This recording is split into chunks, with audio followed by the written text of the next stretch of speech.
السلام علیکم گائز، میں ہوں آپ کا ہوسٹ محمد محسن خان. آپ سب کو سلامت کرتا ہوں. سورۃ کہف کی 19ویں آیت کا ایک لفظ ہے، یہ تھوڑا بڑا کر کے لکھا ہوتا ہے کیوں نہ کہ یہاں قرآن پاک کا درمیان آ جاتا ہے، سینٹر آ جاتا ہے، جس کو انگلش میں سینٹر کہتے ہیں کہ لفظ پورے قرآن کا خلاصہ ہے. اس کا ترجمہ ہے نرمی سے بات کرنا. پھر سے بتاتا ہوں، اس لفظ کا ترجمہ ہے نرمی سے بات کرنا. جب اللہ تعالیٰ نے موسیٰ علیہ السلام کو فرعون کے پاس بھیجا تو بھی یہی کہا تھا، تم مجھ سے نرمی سے بات کرنا. شاید وہ مان جائے. کون مان جائے؟ وہ انسان جس سے زیادہ متکبر اور گمانڈ والا شخص دنیا میں کوئی اور نہیں آیا.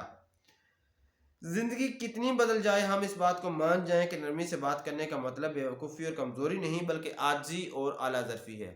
صلو علی الحبیب صلی اللہ تعالی علی محمد. دوستو کوشش کیا کریں آپ کو بھی جہاں اچھی چیز ملے، جہاں بھی غصہ آئے وہاں نرمی سے بات کرنے کی کوشش کریں. جہاں پر معاملات غصے سے حل ہو سکتے ہیں وہاں نرمی سے زیادہ پیار محبت سے اور آسانی سے حل ہو سکتے ہیں. صلو علی الحبیب صلی اللہ تعالی علی محمد.